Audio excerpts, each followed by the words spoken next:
Media Islamnet dan radio kesayangan Anda menghadirkan Voice of Islam. Jadi manusia itu Allah sudah memberikan akal untuk bisa memahami petunjuk Allah Subhanahu wa taala tentang bagaimana cara memenuhi naluri secara baik dan benar, sehingga itu bisa memuaskan dan menenangkan hati tanpa merusak manusia itu sendiri. Nah, kalau dalam masalah ini terjadi penyimpangan, pasti selalu ada penyebabnya. Ya, karena secara fitrah manusia itu terlahirnya itu normal. Ini satu hal yang berbahaya dan juga sangat nggak pantas kalau kita dengan gampang, dengan mudah ngasih julukan pahlawan. Apalagi buat orang yang sebetulnya perlu dipertanyakan, bener nggak sih jasanya itu besar buat orang lain? Bener nggak sih yang dia kerjakan diterima sama Allah atau enggak, kan gitu. Nah, jadi kekacauan sekarang ini yaitu orang enteng aja, gampang aja ngasih gelar pahlawan tanpa memperhatikan jasanya apa, manfaatnya apa, dan kira-kira amalnya itu sama Allah disukai atau dibenci. Voice of Islam. Voice of Islam. Of Islam.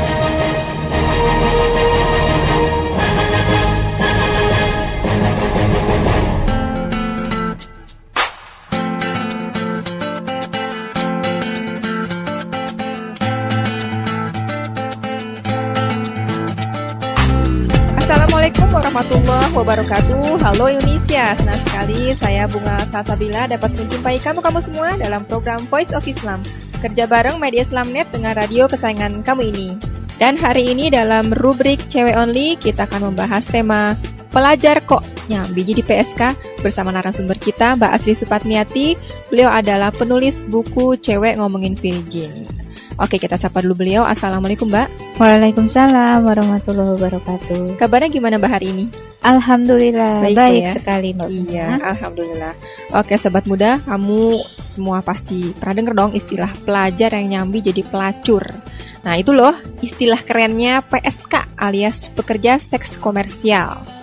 Statusnya sih pelajar, tapi ternyata di luar itu punya profesi lain untuk mendapatkan duit. Nah, biasanya itu mereka kerja nih, tanda kutip, malam-malam. Nah, kalau kamu pernah pulang malam pasti pernah ngeliat yang namanya pelajar yang nyambi jadi PSK.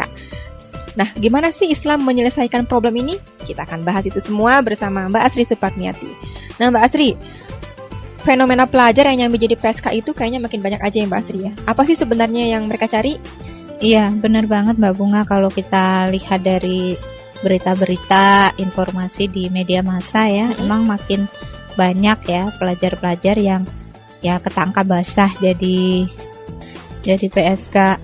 Misalnya mereka itu banyak yang mangkalnya di mall-mall gitu ya, sepulang sekolah ganti baju dengan pakaian yang seksi ya, mungkin sore-sore atau malam-malam gitu ya, nyari mangsa lah gitu istilahnya.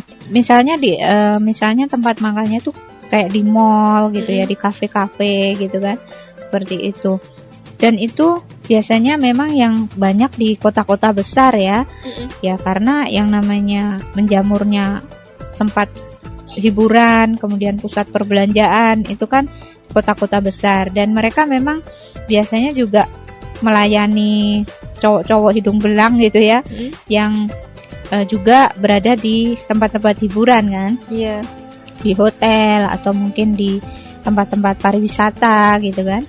Jadi banyak sekali yang kita temukan fenomena-fenomena seperti itu di kota-kota besar, walaupun nggak menutup kemungkinan mungkin di kampung juga ada ya, di desa gitu kan. Kenapa kok makin banyak pelajar yang seperti itu ya? Motifnya ya mereka cari apa sih motifnya ya? Bisa jadi karena uang dan tentunya karena kenikmatan gitu ya.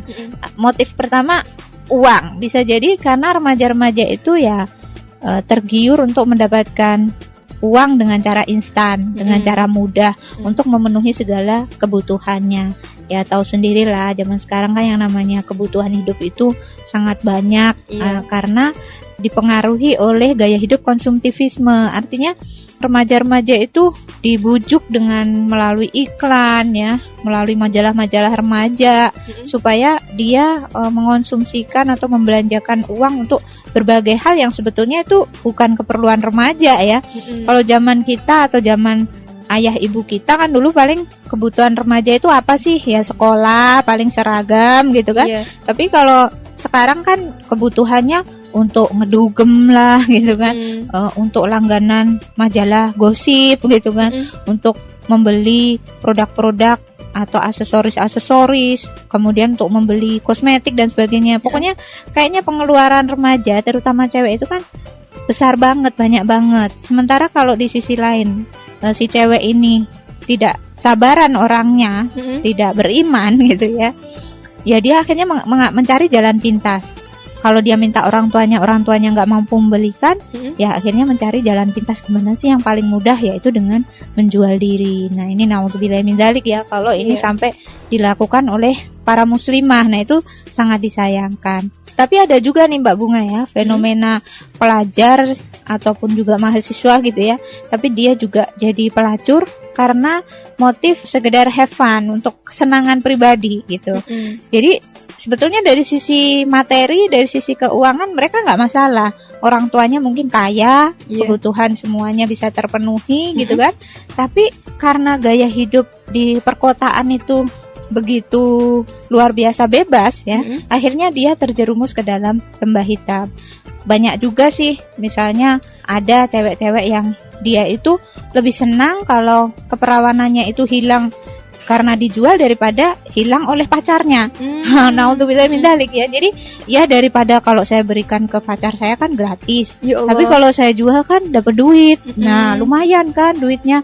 Nah begitu pertama dia mendapatkan duit, akhirnya keterusan gitu kan. Padahal sebetulnya dia nggak butuh-butuh amat itu duit. Duitnya itu hanya untuk menunjang gaya hidupnya tadi gitu kan. Yang tadinya dia punya HP yang kelasnya 1 jutaan, tapi karena dapat duit dengan menjual diri dengan mudahnya, bisa membeli HP yang 5 jutaan. Pokoknya bisa buat bergaya lah gitu kan. Yang tadinya mampu ke salonnya seminggu sekali, jadi setiap hari ke salon gitu kan. Jadi semata-mata untuk kesenangan sebetulnya gitu kan.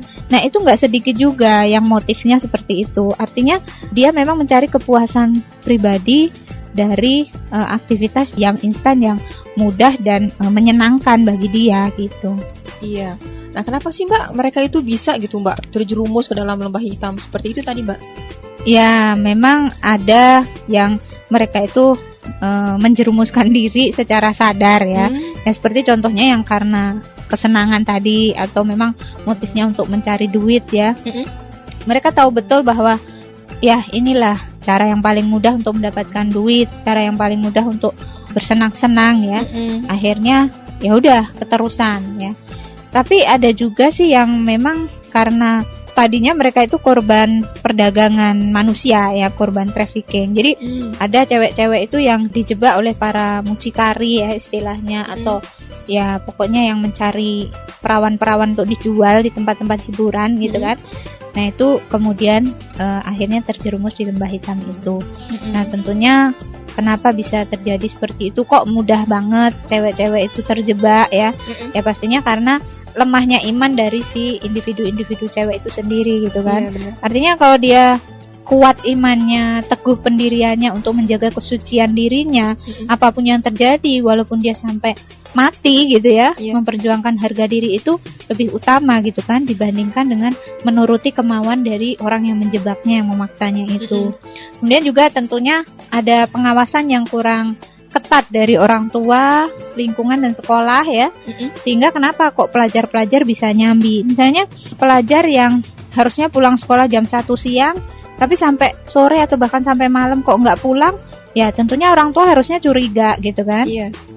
Kalau orang tua nggak curiga, nggak menanyakan, nggak mendeteksi kemana dia pergi, ya pastinya dengan longgarnya tuh anak akhirnya terjerumus dalam pergaulan bebas, terjerumus ke dalam lembah hitam gitu kan. Apalagi pihak sekolah itu kan juga nggak bisa mengawasi si anak dalam waktu 24 jam gitu ya. Mungkin di sekolah dia menjadi anak baik-baik, prestasinya juga mungkin cukup bagus gitu ya, tapi di luar itu ternyata moralnya tidak terbina. Nah, berarti memang kurikulum dalam pendidikan itu bagaimana dia membina keimanan dan moral si anak, akhlaknya, nah itu berarti lemah gitu. Iya. Nah, kalau mereka yang sudah terjerumus itu pengen tobat nih, Mbak, berarti kan masih ada peluang ya bagi mereka ya buat bertobat ya? Iya, pasti ada dong, karena yang namanya orang berbuat salah itu masih diberi kesempatan untuk meminta ampun kepada Allah ya. Jadi yang penting kemauannya tadi. Kalau dia memang sadar bahwa ini adalah perbuatan maksiat, ini adalah dosa besar, ini konsekuensinya adalah neraka gitu ya. Sebelum ajal menjemput, dia punya tekad untuk bertobat ya, itu adalah jalan yang harus ditempuh gitu ya. Iya. Jadi yang penting adalah kemauan. Karena kenapa? Sekarang ya nggak sedikit juga kan yang menikmati profesi itu gitu, sehingga tidak bertobat. Ya mungkin kalau ketangkep polisi baru dia tobat, tapi begitu dilepas lagi gitu lagi gitu kan. Iya. Nah kebanyakan kan seperti itu ya, nggak sedikit kan remaja-remaja yang udah ketahuan, oh dia pelajar tapi nyambi PSK, paling juga keluar dari sekolahnya doang karena malu gitu ya. Tapi dengan keluar sekolah tambah menjadi-jadi tuh. Akhirnya kerjaannya menjadi itu gitu kan, menjadi PSK itu. Nah hal semacam itu yang harusnya tidak terjadi. Kalau dia mau ya harusnya bertobat. Tobat itu dalam artian dia memohon ampun kepada Allah dan tidak mengulangi lagi kesalahannya gitu. Iya. Nah, insya Allah Mbak ya, kalau misalkan tobat dia masih diterima Mbak ya. Ya, insya Allah. Nah, ada juga Mbak syair dari sebuah band yang mengatakan bahwasannya Allah itu memang maha pengampun nih Mbak nih, maha pengampun. Jadi dia tahu ini tuh sebenarnya uangnya untuk cari makan gitu loh. Jadi nggak apa-apa dia sambil nyambi jadi PSK gitu kan. Bantu orang tua. Gampang nanti tinggal tobat dan Tuhan juga tahu gitu loh. Karena hidup susah ya. Gitu. Apalagi misalnya dia pelajar tapi orang tuanya nggak mampu, akhirnya dengan dalih untuk membantu orang tua atau untuk membayari SPP-nya sendiri gitu ya. Akhirnya nyambi itu. Sehingga seolah-olah profesi itu menjadi sesuatu yang ya harus dimaklumi lah gitu kan, harus dibolehkan karena itu kan toh untuk kebaikan gitu ya. Nah ini tentu pandangan yang salah. Ya ingat bahwa yang namanya suatu perbuatan itu udah pasti ada status hukumnya halal atau haram, boleh enggak ya, sunnah atau makruh gitu kan. Dan masing-masing itu ada konsekuensinya dan tidak bisa dicampur adukkan atau diubah hanya karena motif dari perbuatan itu gitu kan. Ya misalnya yaitu tadi menjadi PSK itu kan berarti dia melakukan aktivitas berzina dengan orang yang bukan pasangannya, pasangan sahnya. Itu sudah suatu aktivitas dosa tersendiri. Apapun motifnya, perbuatan itu ya tetap haram. Kalau haram ya haram, harus ditinggalkan gitu kan. Dan konsekuensinya ya tetap dosa. Walaupun tujuannya baik gitu kan. Tapi uang yang dia peroleh apakah kemudian menjadi berkah ya buat keluarganya atau buat orang tuanya, kan nggak bisa seperti itu gitu kan. Dan perlu diingat bahwa yang namanya rizki dari Allah itu sudah diatur untuk masing-masing, dimana manusia itu dituntut untuk berusaha mendapatkan rizki itu dengan cara yang halal gitu kan. Jadi kita nggak usah takut kalau nggak jadi PSK nanti kita miskin, kelaparan, nggak bisa sekolah gitu kan, nggak bisa bayar SPP dan sebagainya. Insya Allah rezeki itu sudah diatur. Kita kan belum mencoba gitu kan. Ya yang kebanyakan manusia itu kan nyarinya yang mudah, cepat, jalannya instan, dapatnya gede gitu kan. Nah padahal kalau dia mau berusaha ya masih banyak cara-cara yang halal yang bisa menghidupi dia daripada cara-cara yang haram tadi gitu. Hanya mungkin butuh kesabaran, butuh ketelatenan, butuh juga usaha yang lebih besar dan lebih berat gitu kan, dibandingkan dengan cara-cara yang instan tapi haram tadi gitu. Oke Mbak, kita break dulu. Sobat Muda, Voice of Islam akan kembali setelah satu selingan berikut ini. Tetap setia di Voice of Islam. Gile, gue lagi punya masalah nih. Mending gue telepon ke Ustadz Iwan Januar aja deh.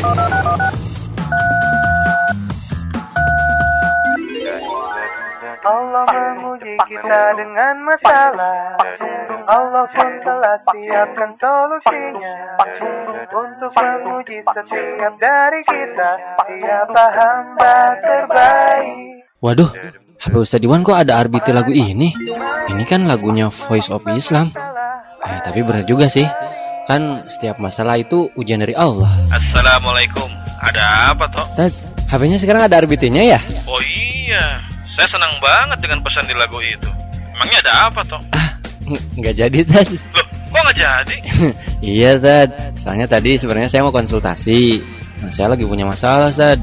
Tapi setelah saya dengerin pesan di lagu tadi, Allah menguji kita dengan masalah, jadinya saya sadar bahwa masalah yang sedang saya hadapi ini ujian dari Allah untuk saya.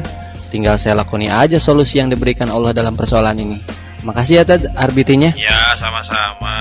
Mudah-mudahan segera selesai deh masalahnya. Amin. Assalamualaikum, Ustaz. Waalaikumsalam warahmatullahi wabarakatuh. Ya, jadikan HP Anda sebagai pengingat dan nasihat buat Anda dan orang-orang di sekitar Anda. Allah menguji kita dengan masalah. Aktifkan RBT untuk HP Anda. Caranya untuk pengguna Telkomsel, ketik ring spasi SUB spasi 3660070, kirim ke 1212. Sekali lagi, ketik ring spasi SUB spasi 3660070, kirim ke 1212. Untuk pengguna XL, ketik 105045113, kirim ke 1818. Sekali lagi, ketik 105045113, kirim ke 1818. Untuk pengguna Fleksi, ketik ring spasi SUB spasi 5660034, kirim ke 1212. Sekali lagi, ketik ring spasi SUB spasi 5660034, kirim ke 1212. Jadikan hidup Anda lebih berkah dengan syariah. Voice of Islam.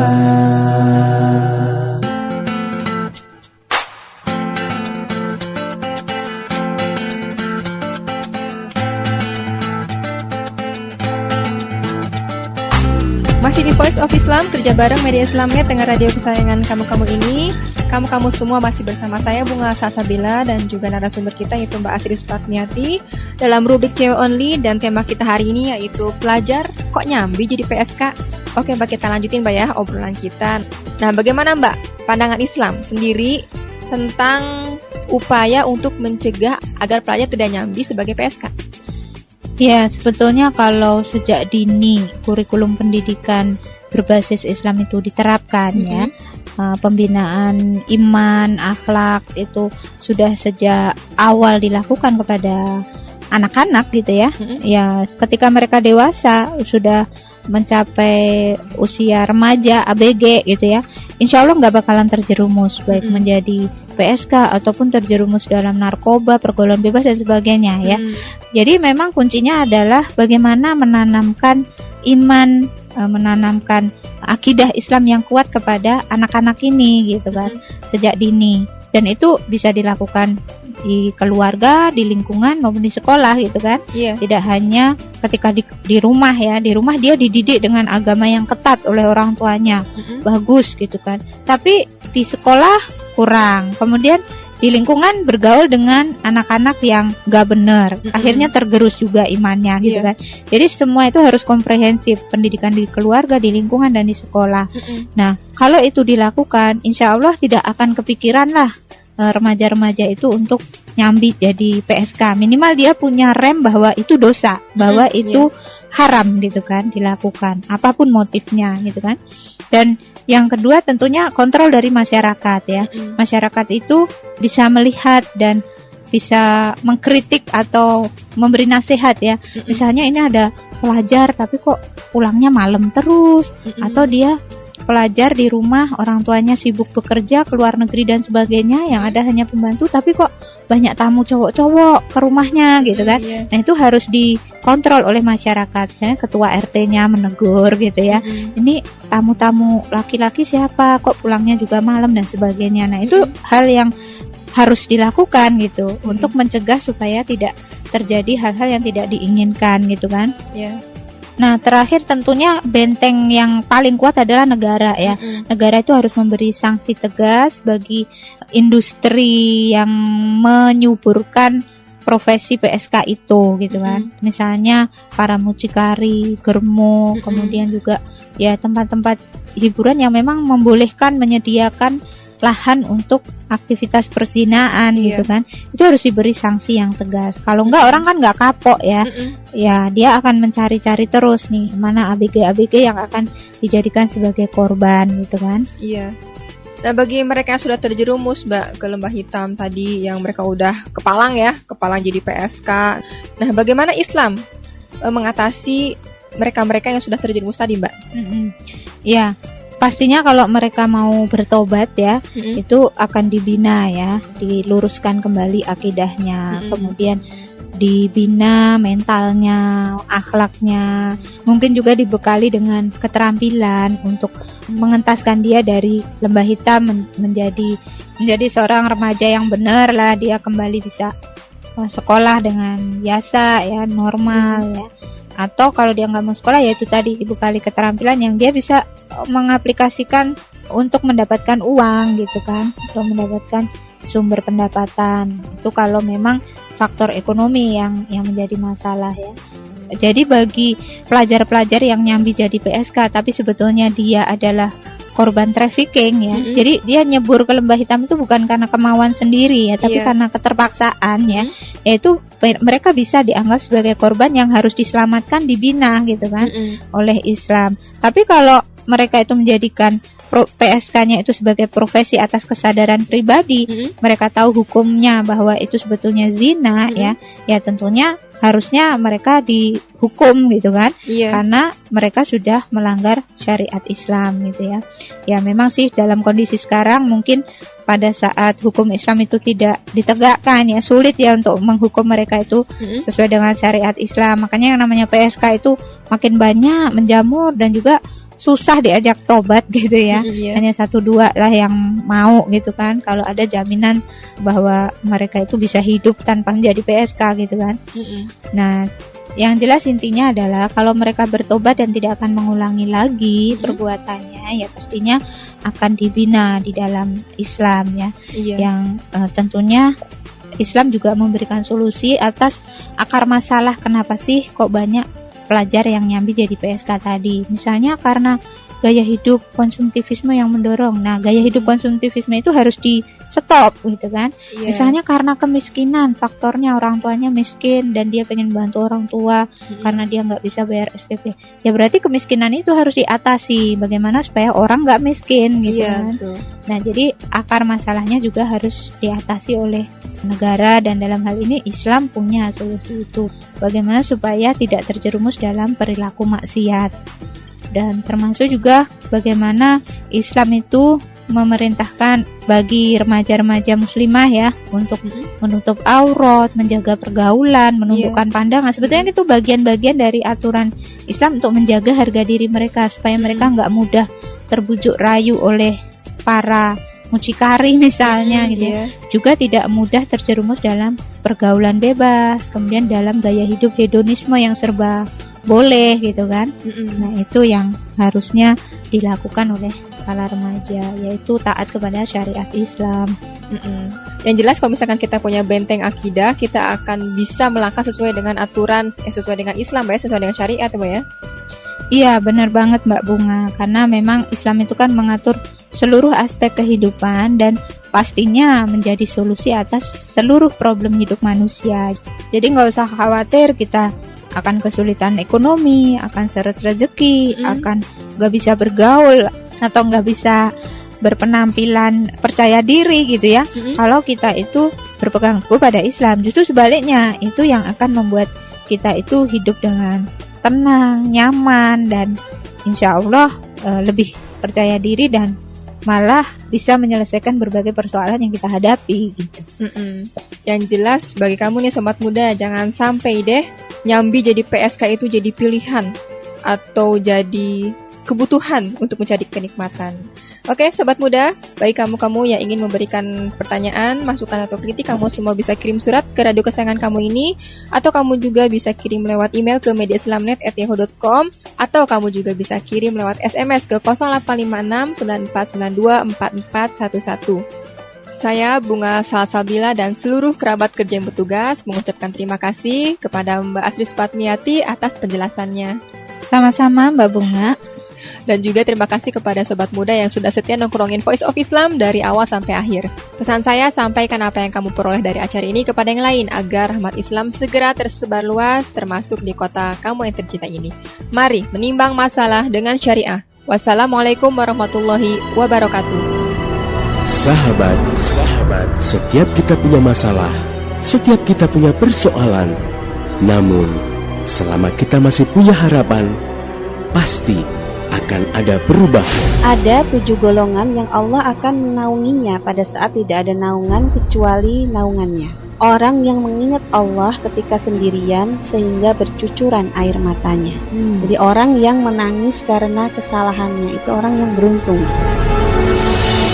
Percayalah, Allah tidak akan memberikan beban di luar kemampuan hambanya. Nasihat tentu akan sangat berguna. Justru ya kalau kita mengakui perbuatan salah kita, insya Allah pertama udah pasti Allah senang dong. Nah itu ya, dalam satu hadis tuh dalam di kitab Riyadhus Shalihin itu digambarkan Allah sangat senang kepada orang yang bertobat kembali ke jalan Allah Subhanahu Wa Taala. Percayalah, Anda tidak sendiri. Nasihat-nasihat dari kami akan hadir setiap hari. Nasihat-nasihat sakinah dari Ustadzah Latifah Musa bisa sahabat dapatkan dengan mengetik rek spasi Latifah, kirim ke 9333. Ketik rek spasi Latifah, kirim ke 9333. Nasihat-nasihat muda barokah dari Ustadz Iwan Januar bisa sahabat dapatkan dengan mengetik rek spasi Iwan, kirim ke 9333. Ketik rek spasi Iwan, kirim ke 9333.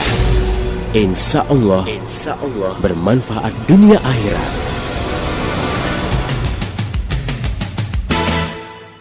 Demikian tadi Voice of Islam. Semoga hikmah yang terkandung bermanfaat untuk kita semua. Amin, amin, amin. Ya Robbal Alamin. Kembali bisa Anda dengarkan Voice of Islam. Menghadirkan topik-topik seputar kehidupan kita esok hari di waktu dan gelombang yang sama.